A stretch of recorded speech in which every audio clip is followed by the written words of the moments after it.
दर्शकों, फिर से स्वागत है आज के हमारे खास कार्यक्रम में। मैं आपके साथ में देवभूमि ऋषिकेश उत्तराखंड से आचार्य आशीष। आप भी नीचे कमेंट बॉक्स में अपना नाम या अपने शहर का नाम लिखकर हमारे कार्यक्रम का खास हिस्सा बन सकते हैं। आज मैं बहुत ही एक दिलचस्प एक विषय पर आपके साथ बात कर रहा हूँ। जब हम भूमि पूजन कर रहे हैं, अगर आप मकान बना रहे हैं और भूमि पूजन आप कर रहे हैं, तो कुछ खास सामग्रियों को लेकर मैं आप पर चर्चा करने वाला हूँ। मैं आपको बताऊंगा कैसे वो सामग्री आपको रखनी है और क्या लाभ आपको उससे होने वाला है।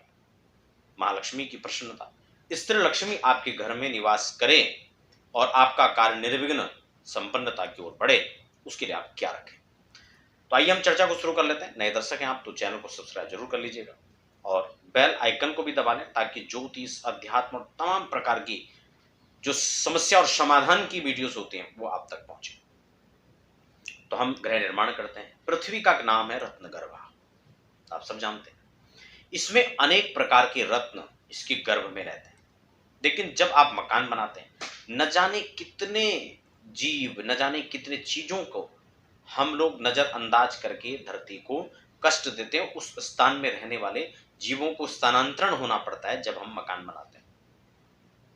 इसीलिए जब वह अपना स्थान परित्यक्त करते हैं तो निश्चित सी बात है कि अगर हम किसी के घर पर कब्जा करते हैं तो हमें आशीर्वाद नहीं देगा, हमसे प्रसन्न नहीं होगा। और ऐसा ही हम भी करते हैं। हम क्या करते हैं, वहां पर न जाने कितने प्रकार के जीव हैं, जीव हत्याएं होती हैं जब मकान बनता है।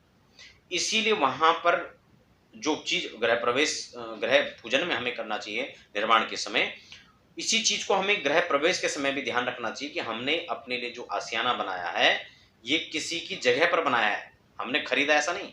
इस पर प्रथम अधिकार उनका था जिनको आपने यहां से प्लान होने पर मजबूर कर दिया।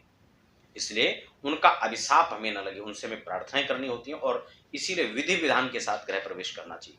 गृह प्रवेश के तमाम नियम और विधि को मैं अलग से आपके साथ चर्चा कर चुका हूं, इसलिए आज डिस्क्रिप्शन में लिंक है, आप उसके माध्यम से देख सकते हैं। लेकिन आज का मुख्य विषय भूमि पूजन पर क्या क्या हमें रखना है। वास्तु हम लोग रखते हैं जिनको सर्प और सर्प का जोड़ा हम नाग नागिन के रूप में रखते हैं। कुछ अन्य भी सामग्री है जिसको लेकर मैं पहले चर्चा कर चुका हूं, लेकिन आज मैं खासकर चर्चा ये करूंगा कि स्त्री लक्ष्मी के लिए हम लोग क्या रखें। एक तो आज श्रीयंत्र को जो है प्रतिष्ठित करके वहां पर स्थापित करें, नाग नागिन का जोड़ा उसमें जरूर स्थापित करें। और कलश में जब आप कलश को स्थापन करें तो कलश में तमाम सामग्रियां आप वहां पर डालें, उसमें एक कौड़ी और साथ साथ में आप गोमती चक्र, दो चीज को उसमें अवश्य रखें। ये भी समुद्र से निकलने वाले तमाम जीवों की ही एक हिस्से।